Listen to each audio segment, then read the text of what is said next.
Pak Seswanto Sumber Bulung, Rebut Aldi Sumber Bendo atas permintaan. Monggo.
Ayo Pak Sunarse, lumbang geser kanan kiri. Lihat sampean gandengani dewe-dewe. Biar ketemu urutane. Ayo santai aja ya.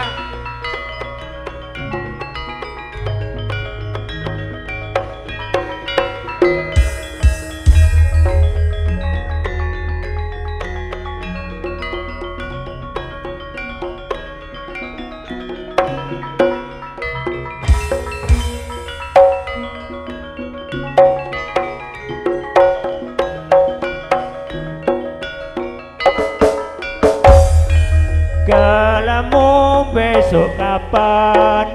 Ya durung weruh Mas. Ya tansah semoyo. Pancen aku durung rujuk. Ya jaluk apa ayake? Apa-apa gelem lho Pak Tony. Iya prasaja. Kowe kudu nyembatani lho Mas. Mas. Apa wae Sandang pangan lan papan Mas. iku wis mesti. Tapi aku mau timaru loro lho Mas. Waton kowe bakti. Aku bakti mrencondong yo gotong royong. Maumu besok kapan Dik? Ya kapan-kapan wae Mas. Tansah semoyo. Saya tidak ingkar janji. Iya minta apa ayake? Cuma minta mobil Mercy. Iya sedang saja. Kamu harus tepati janji lo Mas. Apa saja? Rumah bertingkat 5 Mas. Iku sudah siap. Tapi aku nggak mau dimadu lo Mas. Kowe Aku janji kan setia sampai mati.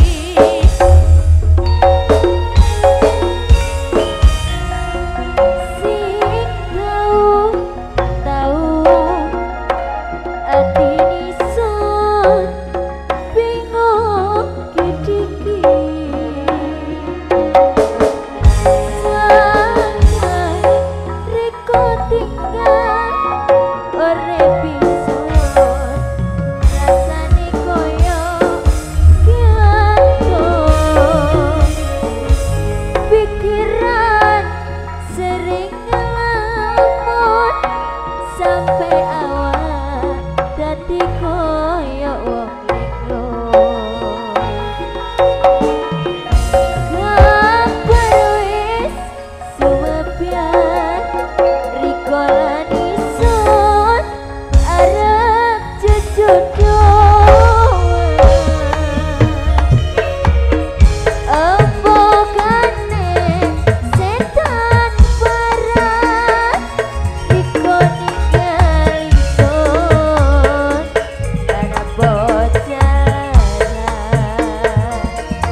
Iya. Api jelas takkan suka bulan di kota randa. Kedile. Hati anak dua pone pada raja.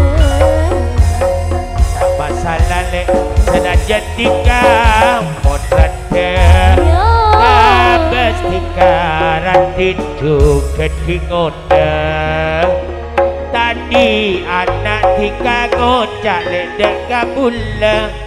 Dengan tika pada dokternya rebelut. Bila bula kak suka si Ela marah adunya retina kak kau tupakana kau tupak bagus ikan niata bula bentika oh disempur Ya remaken adik kose paling nyaman. Ya reminggu hari alece paling mapan. Hiburanna atayuk di palaras. Adik cak rasut sepaden bergelas. On. Ayo bandengan sih. di Valaras yo. Ayo bang.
Oke, matur sebanun. Terima kasih Lera Buntin Baban Rama, Bung Siswanto, Agang Suarjai bergabung Ripin Pak Sayur, Bapak Purnami di grup Ademayem. Tidak ketinggalan Abah Lina, tidak ketinggalan Pak Misgono. Iya, Kang Temu Swito dan kawan-kawannya yang mana telah sudah tampil di pagelaran.